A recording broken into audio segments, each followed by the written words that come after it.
Ce que je vais faire comme recette, c'est je vais vous montrer tout ce qu'on peut faire avec une Saint-Jacques.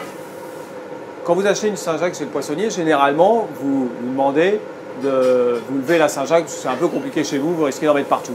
Continuez à faire ça. Par contre, demandez à votre poissonnier de ne pas jeter les bardes et le corail de Saint-Jacques.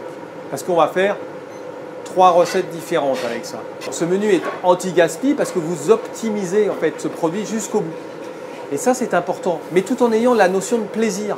Ce n'est pas une punition de faire l'anti-gaspi. On ne récupère pas ce qui est dans la poubelle.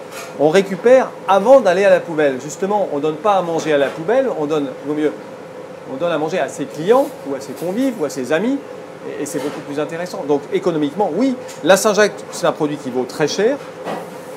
Si vous commencez à mettre tout ce qui entoure la Saint-Jacques à la poubelle alors que vous pourriez faire quelque chose avec, économiquement, c'est catastrophique.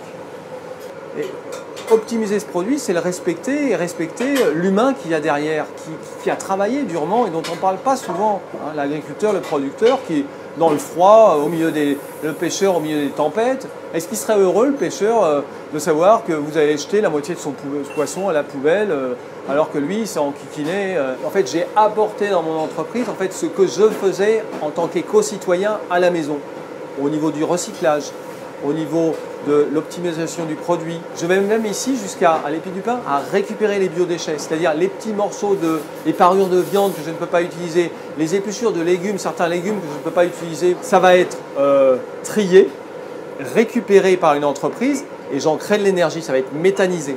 Là maintenant on va faire le velouté de Saint-Jacques, la crème de Saint-Jacques. Donc échalote émincée.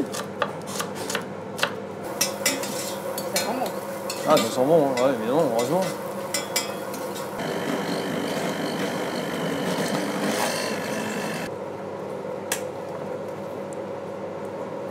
Et moi, je suis ravi de retrouver la Saint-Jacques. Vous voyez, il faut retrouver aussi ce phénomène de frustration. Frustration, pendant 6-8 mois, je n'ai pas eu de Saint-Jacques. C'est la première Saint-Jacques que je remange depuis ce temps-là. Donc la frustration amène du plaisir. Et ça, c'est important, de retrouver cette notion de plaisir.